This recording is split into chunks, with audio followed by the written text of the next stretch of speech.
So why are templates so helpful, right? Number one, you're gonna speed up your workflow. Number two, you're gonna speed up your workflow, right? In this video, I'm gonna give you 3 hacks that every template should have in Logic Pro X coming up next.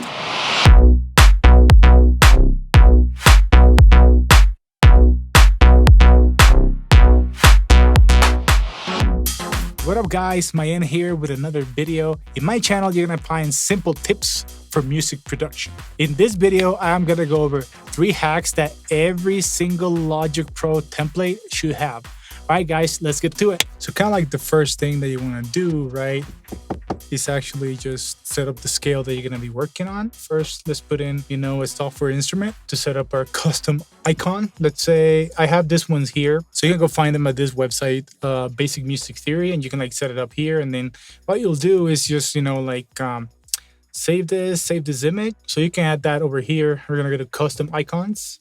Then you're gonna come add it, which is pretty cool. So now you see the little icon there, which is pretty cool.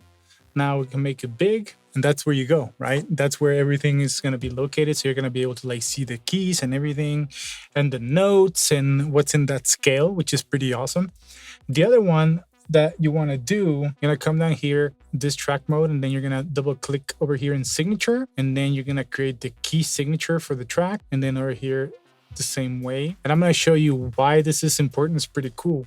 So now that we have that G minor scale, if we come over here and we're going to put input MIDI, right? This is just 1 bar. Now we go over here, this entire piano roll, the key, root key is going to appear there at all times, which is really cool. So now let's put in a kick. And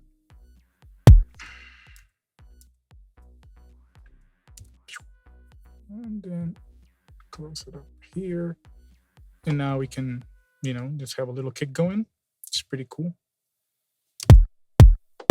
and that's going to be in the key of the track, right, which is pretty awesome. The other cool thing, this is going to be hack number 2.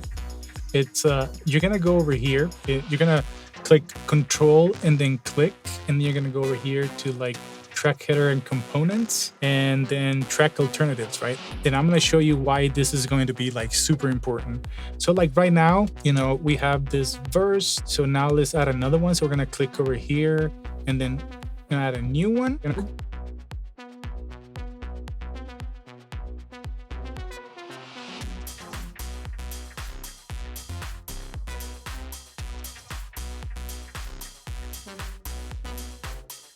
But the cool thing about this is that right now you have a chord progression that you can use, right? And you can be adding variations, which is pretty cool.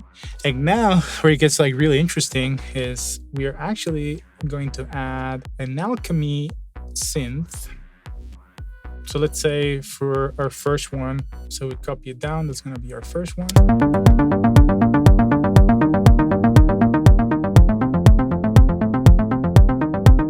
Okay, so we can now add, a new one. Then we're gonna go over here, and then we can just copy it down, which is pretty cool. Okay, so now.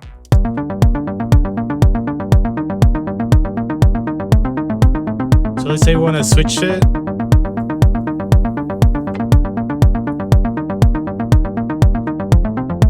So we'll know which one we like best, which is pretty cool, I think. And then for the last hack, I think that you need to have this at all times, right? Is going to be, kind of get an idea on the arrangement, right? And this is really important because it can speed up your workflow in a way that it's really amazing.